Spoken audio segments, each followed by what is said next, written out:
महत्वाची घडामोड आहे। भोंदूबाबा प्रकरणी शिवनिका संस्थांच्या ट्रस्टींची ही चौकशी होणार असल्याचं सूत्रांकडून कळतंय।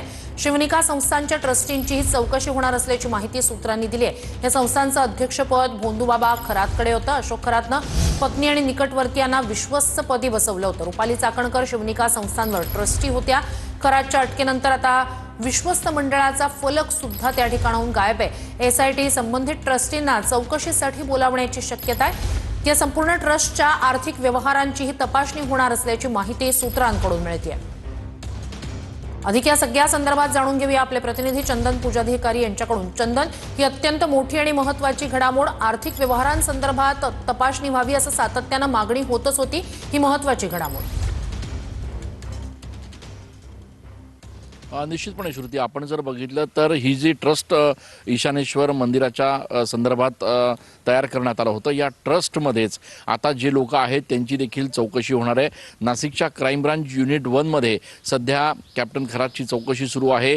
त्याच्यावर नाशिकमध्ये जवळपास 3 गुन्हे दाखल झालेले आहेत आणि या तिन्ही गुन्ह्यांच्या संदर्भात आता धक्कादायक बाबी ज्या आहेत त्या या ठिकाणी समोर येत आहेत। मात्र हे जे काही ट्रस्ट तयार करण्यात आलं होतं, या ट्रस्टमध्ये स्वतः हा भोंदूबाबा अशोक खरात अध्यक्ष होता आणि त्याच्या परिवारातल्या लोकांना त्यांनी या ट्रस्टवर सहभागी करून घेतलं होतं।